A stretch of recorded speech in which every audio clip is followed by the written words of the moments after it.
Hello friends, आज हम लोग देखेंगे इंटरनेशनल ट्रेड फाइनेंस का सेक्शन 2, जिसमें कि ट्रेड ट्रांजैक्शन के बारे में हम लोग पढ़ेंगे। तो इसका जो सबसे पहला चैप्टर है फ्रेंड, वो है कंपोनेंट्स ऑफ ट्रेड के ऊपर। तो जो की फैक्टर होते हैं किसी भी इंटरनेशनल ट्रेड में, वो ब्रोक डाउन होते हैं 3 चीजों में। सबसे पहला होता है मूवमेंट ऑफ गुड्स, फिर होता है मूवमेंट ऑफ डॉक्यूमेंट्स, फिर होता है मूवमेंट ऑफ फंड्स, जिसमें से बैंक जो है वो इंपॉर्टेंट रोल प्ले करती है डॉक्यूमेंट मूवमेंट में और फंड मूवमेंट में। जो गुड्स का मूवमेंट होता है वो लॉजिस्टिक प्लेयर्स के द्वारा किया जाता है। तो यहाँ पे फ्रेंड्स जो डायग्राम दिया हुआ है, इसमें बहुत सारे प्रोसेस फ्लो जो है दिए हुए हैं किसी भी इंटरनेशनल ट्रांजेक्शन के अंदर। तो ये हम लोग नेक्स्ट चैप्टर में देखेंगे। नेक्स्ट जो टॉपिक है वो है हमारा इंटरनेशनल ट्रांजेक्शन्स में क्या क्या रिस्क होते हैं। तो जो सबसे पहला रिस्क होता है वो होता है कंट्री रिस्क का। कंट्री रिस्क में क्या क्या होते हैं? सबसे पहला हो गया पॉलिटिकल इन्वायरमेंट। अगर किसी कंट्री में अगर पॉलिटिकल इनस्टेबिलिटी है तो उसमें मतलब उसके किसी भी इंटरनल या एक्सटर्नल कॉन्फ्लिक्ट की वजह से अगर वहां पे कोई पॉलिटिकल इनस्टेबिलिटी है तो इसकी वजह से क्या होता है कि जो पेमेंट होता है उसमें डिले होता है, और ये जो ट्रेडिंग पार्टनर्स होते हैं उनके प्लान्स और उनके जो फिनेंसेस होते हैं उसको अफेक्ट करता है। नेक्स्ट जो है वो है इकोनॉमिक इन्वायरमेंट। अगर किसी कंट्री की जो इकोनॉमिक कंडीशन है वो खराब हो या वहां पे मंदी का दौर चल रहा हो तो इस तरीके के कंट्री का जो पेइंग कैपेसिटी होता है वो काफी कम होता है। तो इस तरीके के कंट्री में अगर ट्रेड किया जाए तो जो पार्टनर्स होंगे, ट्रेड पार्टनर्स, उनको वहां पे जो है लॉस बेयर करना पड़ सकता है, क्योंकि वहां पे उनको एडवर्स फॉरेक्स रिस्क जो है वो वहां पे जो है रिजल्ट होगा अनस्टेबल करेंसी की वजह से। नेक्स्ट है लीगल इंफ्रास्ट्रक्चर। लीगल इंफ्रास्ट्रक्चर का मतलब अगर ट्रेड डिस्प्यूट जो है वो अराइज होता है जो लोग ट्रेड पार्टनर्स हैं उनके बीच में, या जहां पे ट्रेड हो रहा है जिन दो कंट्री के बीच में, तो वहां पे अगर कोई डिस्प्यूट अराइज हो जाए और उस कंट्री के पास लीगल इंफ्रास्ट्रक्चर या जो जरूरी लीगल का जो रिक्वायरमेंट है वो अगर ना हो तो वहां पे कंपनी को जो है काफी नुकसान हो सकता है। नेक्स्ट है foreign exchange restriction. Foreign exchange restriction का मतलब कि किसी भी कंपनी में या परचेज या सेल के लिए यानी एक्सपोर्ट इंपोर्ट के लिए जो भी पेमेंट होता है वो पेमेंट में कोई रेस्ट्रिक्शन हो कि आप इतने से ज्यादा जो है उसको पेमेंट नहीं कर सकते हैं। तो ये मेनली जो है इंपोर्टर्स कंट्री के ऊपर जो है ये होगा, क्योंकि forex restriction in an importer's country can limit an importer's ability to make payments, यानी कि उसका पेमेंट करने का कैपेसिटी जो है वो काफी कम हो जाएगा। अगर वो पेमेंट कम करेगा तो वो इंपोर्ट भी कम कर सकता है। तो इस तरह से ये कंट्री रिस्क में आता है फॉरेन एक्सचेंज रेस्ट्रिक्शन। नेक्स्ट जो है वो है foreign exchange risk. Foreign exchange risk में आएगा आपका फॉरेन करेंसी वॉलेटिलिटी, यानी कि किसी भी कंट्री का अगर वैल्यू जो है वो वॉलेटाइल हो तो ये उस करेंसी के फ्यूचर पेमेंट्स को अफेक्ट कर सकता है। फ्रेंड्स, फॉरेन एक्सचेंज रेस्ट्रिक्शन और फॉरेन करेंसी वोलेटिलिटी में आप कंफ्यूज नहीं होइएगा। फॉरेन एक्सचेंज रेस्ट्रिक्शन जो है ये कंट्री रिस्क में आता है और फॉरेन करेंसी वोलेटिलिटी जो है वो फॉरेन एक्सचेंज रिस्क में आएगा। नेक्स्ट जो है वो है कमर्शियल रिस्क। कमर्शियल रिस्क में क्या क्या है? सबसे पहला है रिलायबिलिटी ऑफ इंफॉर्मेशन। जब भी दो कंट्री के जो ट्रेडर्स होते हैं उनके बीच अगर कोई ट्रेड होता है तो नॉर्मली वो एक दूसरे के बारे में पूरी तरह से उनको इन्फॉर्मेशन नहीं होती है, एक दूसरे के बारे में नहीं जानते हैं। तो यहाँ पे क्या होता है कि एक म्यूचुअल लेवल ऑफ कॉन्फिडेंस जो है वो काफी कम होता है और उनके बीच जो ट्रस्ट जो है वो भी काफी कम होता है।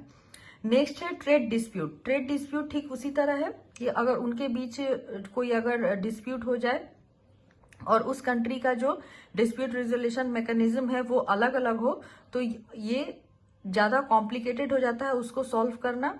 अगर कोई डिफॉल्ट का केस होता है या किसी कोई कॉन्ट्रैक्ट का टर्मिनेशन का केस हो या कोई ट्रेड डिस्प्यूट हो तो लीगल प्रोसीडिंग्स जो है वो काफी एक्सपेंसिव हो जाती है और ये काफी लंबे समय तक चलती है, जिसकी वजह से ट्रेडर्स को काफी नुकसान होता है।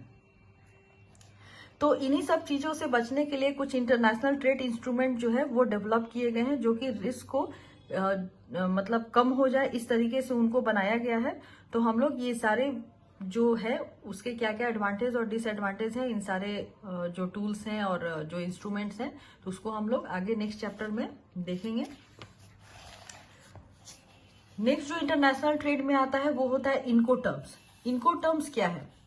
इनको टर्म्स जो है इंटरनेशनल और डोमेस्टिक ट्रेड में इसको काफी फ्रीक्वेंटली यूज किया जाता है। इनकोटर्म्स जो है ये सेट ऑफ रूल्स को कहते हैं, जिसमें कि किसी भी गुड्स को भेजने के लिए और उसकी डिलीवरी की रिस्पॉन्सिबिलिटी किसके ऊपर होगी, बायर के ऊपर होगी या सेलर के ऊपर होगी, कस्टम क्लियरेंस कौन करेगा, ये सारी चीजें जो है वो इनकोटर्म्स में डिफाइन रहती हैं। तो इनकोटर्म्स जो है वो international chamber of commerce ICC जो है वो पब्लिश करता है। अभी जो लेटेस्ट वर्जन जो है इनकोटर्म्स का वो 8th वर्जन है, जो कि इनकोटर्म्स 2010 के नाम से पब्लिश हुआ था 1 जनवरी 2011 में। इसमें 11 रूल जो है वो डिफाइन किए गए हैं, जिसको कि हम लोग आगे देखेंगे। तो जो स्टैंडर्डाइज्ड इनकोटर्म्स होते हैं उसमें क्या क्या डिफाइन होता है, तो सबसे पहले तो रिस्पॉन्सिबिलिटी उसमें डिफाइन होता है कि कैरेज, कस्टम क्लियरेंस और रिस्क की रिस्पॉन्सिबिलिटी जो है वो किसके ऊपर होगी, बायर के ऊपर होगी या सेलर के ऊपर होगी। फिर डिफाइंड डिलीवरी, यानी कि स्टार्टिंग पॉइंट से लेकर के अगर किस कस्टमर को कोई क्रेडिट देना है और उसके डिलीवरी तक क्या उसमें रिक्वायरमेंट है वो उसमें डिफाइन रहेगा। फिर है shorten the contract of sale, simply refer to the term of delivery and the Incoterms edition. Contract of sale का मतलब टर्म्स ऑफ डिलीवरी के रेंज में इसको डिफाइन किया गया है। आर इंटरनेशनली रिकॉग्नाइज्ड, और इसको इंटरनेशनली जो है रिकॉग्नाइज्ड किया जाता है। हर कंट्री के जो ट्रेडर्स हैं वो इसको फॉलो करते हैं, जिससे कि कल्चरल और लैंग्वेज डिफिकल्टीज जो है वो इससे रिड्यूस होता है। It is important to note that Incoterms are not, अब इनकोटर्म्स क्या नहीं है, तो ये किसी भी तरह का कॉन्ट्रैक्ट नहीं है, ये सिर्फ एक सेट ऑफ डिफिनीशन या रूल है। इसका मतलब ट्रांसफर ऑफ प्रॉपर्टी राइट या definition of transfer of property right नहीं होता है, और इसमें किसी भी अनफोर्सिन इवेंट्स के लिए रिलीफ का प्रोविजन भी नहीं होता है। अभी हम लोग इनकोटर्म्स आउटलाइन इसको डिटेल्स में देखेंगे कि इनकोटर्म्स है क्या। तो इनकोटर्म्स जो है इसको 4 कैटेगरीज में डिवाइड किया गया है। 11 प्री डिफाइंड टर्म्स ऑफ इनकोटर्म 2013 सब divided into 2 categories based only on method of delivery. तो इनकोटर्म्स 2010 को 2 सब डिवीजन में जो है कैटेगराइज किया गया है, जो कि उनके मेथड ऑफ डिलीवरी के ऊपर कैटेगराइज है, जिसमें कि 7 और 4 ये जो है आपका इनकोटर्म्स, जो कि मोड ऑफ ट्रांसपोर्ट कोई किसी भी तरह का हो सकता है, तो इसमें 7 तरह के इनकोटर्म्स जो है उसको डिफाइन किया गया है। और सेकेंड ग्रुप जो है वहां पे सी और इनलैंड वाटरवेज ट्रांसपोर्ट केवल जहां पे होगा एप्लीकेबल, उसमें 4 इनकोटर्म्स को डिफाइन किया गया है। तो चलिए हम लोग इसको 1 बाय 1 करके डिटेल में देखते हैं। तो जो सबसे पहला ग्रुप 1 का इनकोटर्म है वो है एक्स वर्क्स या एक्स फैक्ट्री या एक्स गोडाउन भी इसको हम लोग बोलते हैं।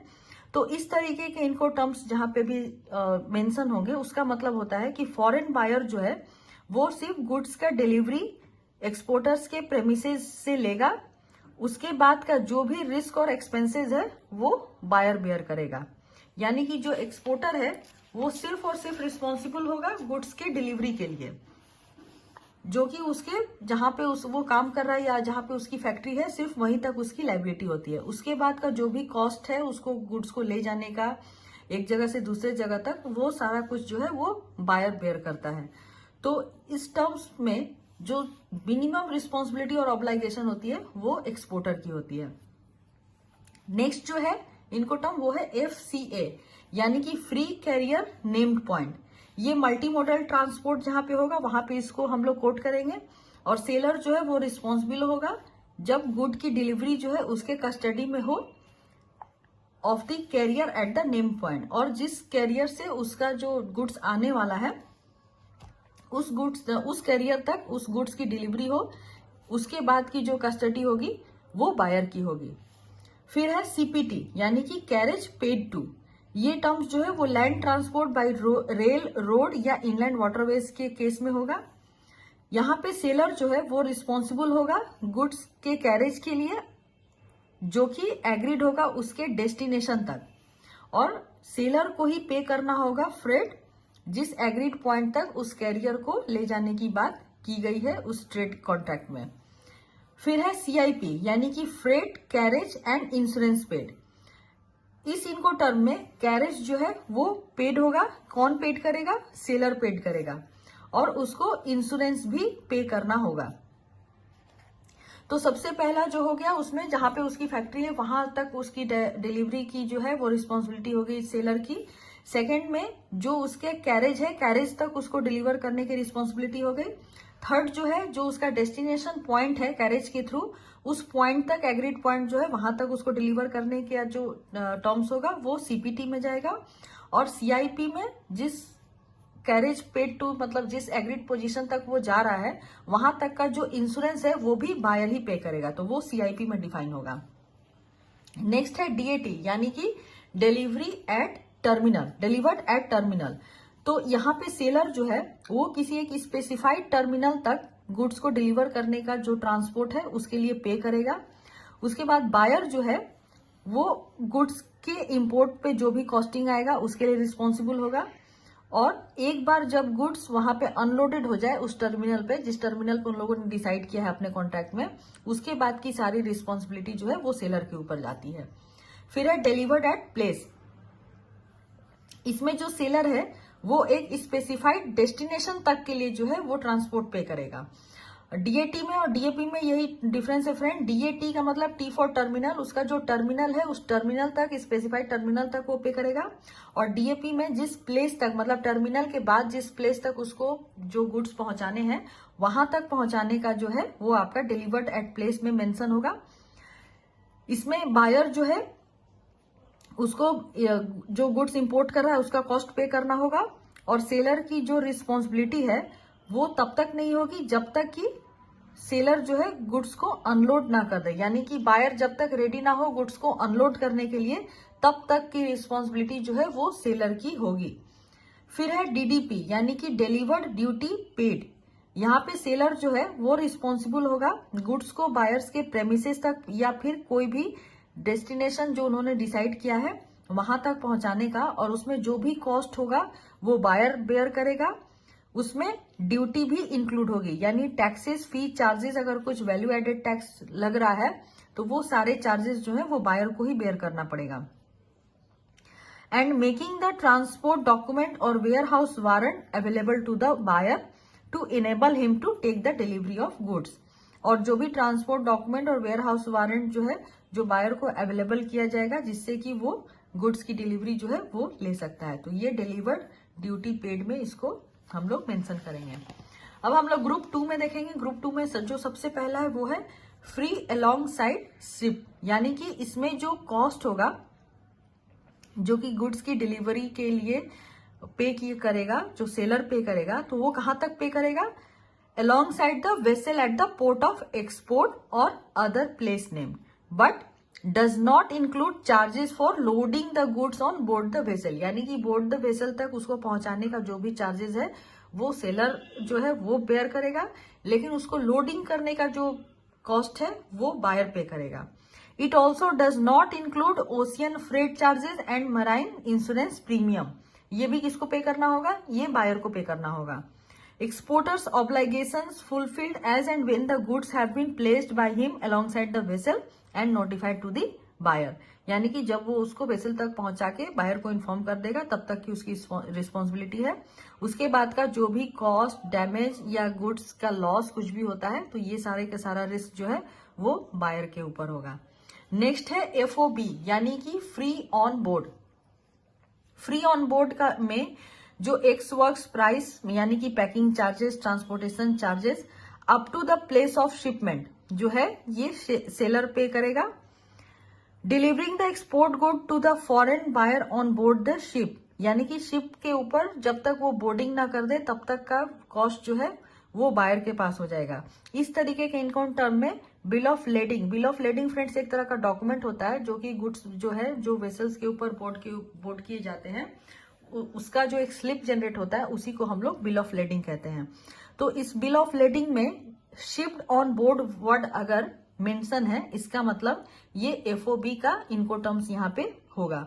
And it must bear the signature of the carrier of और his authorised representative together with the date on which goods were boarded, और इसमें जो कैरियर है उसका सिग्नेचर और या फिर उसके किसी ऑथोराइज्ड रिप्रेजेंटेटिव का जो सिग्नेचर है वो वहां पे होगा, और जिस डेट को वो गुड्स बोर्ड किया गया है वो डेट भी उस पे मेंशन होना चाहिए। नेक्स्ट जो है वो है CFR। CFR जो है यानी कॉस्ट एंड फ्रेट, ये भी FOB वैल्यू इसमें इंक्लूडेड होगा, प्लस ट्रांसपोर्टेशन मतलब डेस्टिनेशन तक पहुंचने में जो भी ट्रांसपोर्टेशन उसमें लग रहा है कॉस्ट वो सारा फ्रेट चार्जेस जो है इसमें ऐड होगा। तो इसीलिए इसको हम लोग कॉस्ट एंड फ्रेट बोलते हैं। नेक्स्ट जो है वो है CIF, यानी कि कॉस्ट इंश्योरेंस एंड फ्रेट, यानी कि इसमें FOB चार्जेस के साथ साथ ओशियन फ्रेट का कॉस्ट, मराइन इंश्योरेंस का premium up to the port of destination जो है वो बायर को पे करना होगा। The exporter has to obtain insurance at his cost, exporter जो है उसको इंश्योरेंस अपने कॉस्ट पे कराना है। और इस इनको टर्म में जो एक्सपोर्टर होता है उसकी रिस्पॉन्सिबिलिटी और ऑब्लिगेशन जो है वो सबसे ज्यादा होती है, और जो इंपोर्टर है उसकी रिस्पॉन्सिबिलिटी सबसे कम होती है। तो फ्रेंड्स, जो हमारा सबसे पहला था एक्स वर्क में जो एक्सपोर्टर या सेलर था उसका रिस्पॉन्सिबिलिटी सबसे कम था, और कॉस्ट इंश्योरेंस एंड फ्रेट में जो एक्सपोर्टर है उसकी रिस्पॉन्सिबिलिटी मैक्सिमम होती है।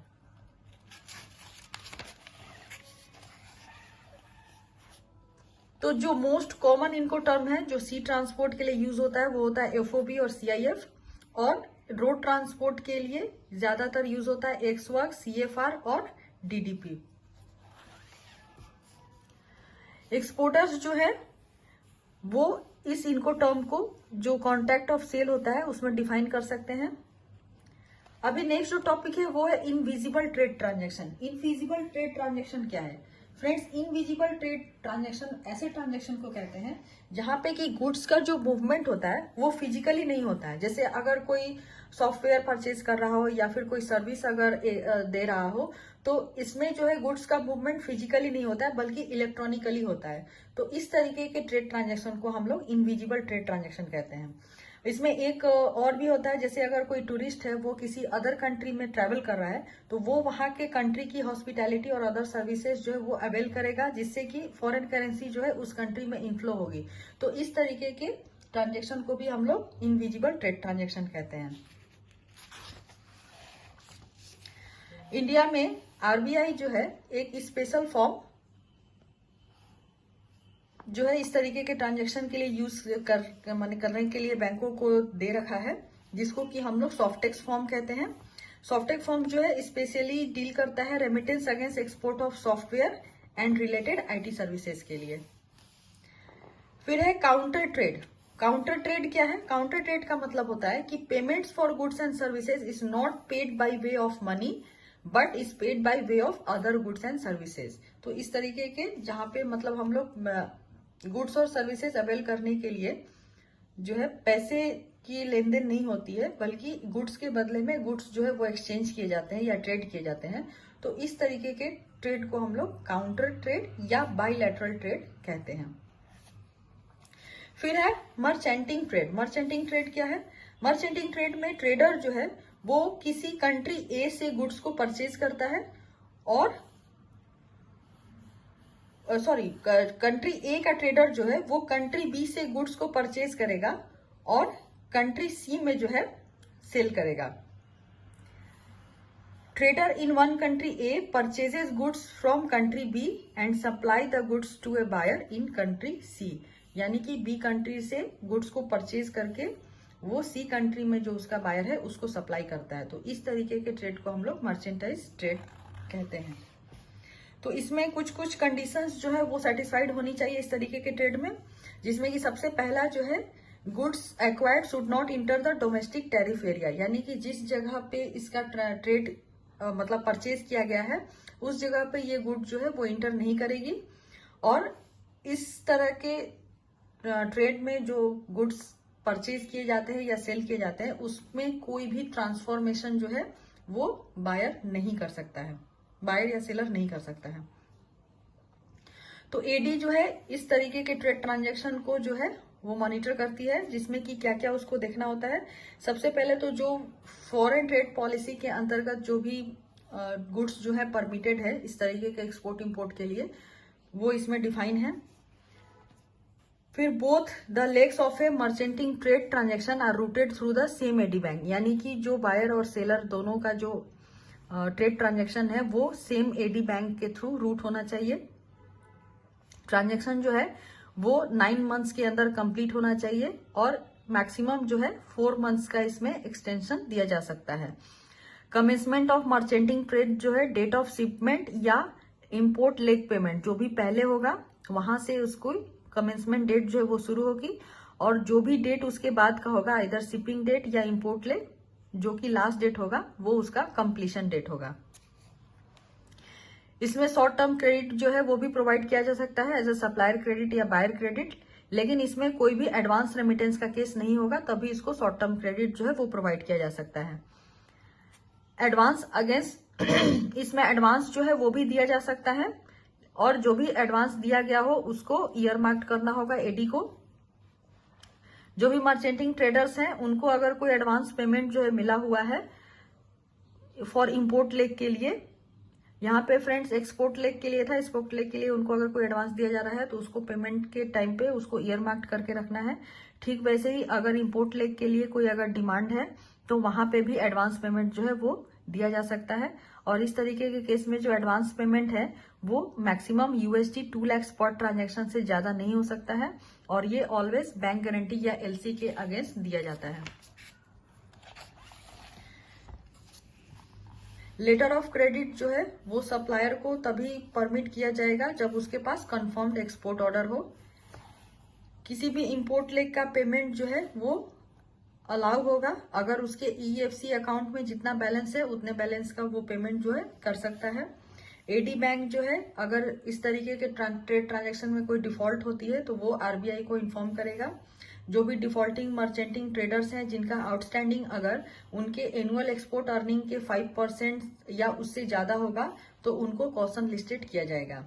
जो भी KYC AML के गाइडलाइंस है वो एडी बैंक को यहाँ पे फॉलो करने होते हैं। एडी बैंक को ऑलवेज जो है जो मर्चेंटिंग ट्रेडर इसमें इन्वॉल्व है या पार्टिसिपेट कर रहे हैं उनकी क्या कैपेबिलिटी है इसको सेटिस्फाई करना एडी बैंक का काम होता है। नेक्स्ट जो टॉपिक है वो है high seas sales. High seas sales क्या है? When a buyer wants to sell his imported consignment to a third party before arrival of goods, यानी कि जब गुड्स इन ट्रांजिट है तो ही उसको सेल आउट कर दिया गया, तो इस तरीके के सेल को हम लोग हाई सी सेल कहते हैं। After the selling of the vessel from the port of loading, लेकिन ये जो सेलिंग है ये कब होगा? जब उसका सामान जो है वो पोर्ट ऑफ लोडिंग से उसको लोड कर दिया गया है तभी, और लोडिंग के बाद जो है इन ट्रांजिट जब आपका गुड्स है डेस्टिनेशन पे पहुंचने से पहले उसको सेल आउट कर दिया गया, तो इस तरीके के सेल को हाई सी सेल कहेंगे। In other words the ownership of the goods is transferred when goods are still in transit, यानी कि ओनरशिप गुड का जो है वो ट्रांसफर हो जाएगा जब गुड ट्रांजिट में रहेगी तभी। तो मर्चेंटिंग ट्रेड और हाई सी सेल में यही डिफरेंस है। मर्चेंटिंग ट्रेड में क्या है कि गुड्स जो है एक जगह से दूसरे जगह पे पहुंचती है तो सेल की जाती है, और हाई सी सेल जो है जब गुड ट्रांजिट में है तभी वो थर्ड पार्टी को जो है सेल की जा सकती है। तो फ्रेंड्स इसी के साथ जो हमारा ये चैप्टर है यही खत्म होता है। तो अगर आपको हमारा चैनल अच्छा लग रहा है तो आप हमारे चैनल को लाइक करिए, शेयर करिए, सब्सक्राइब करिए। नेक्स्ट वीडियो में हम लोग नेक्स्ट टॉपिक के साथ मिलेंगे, तो तब तक के लिए keep watching our channel and thank you for watching this video.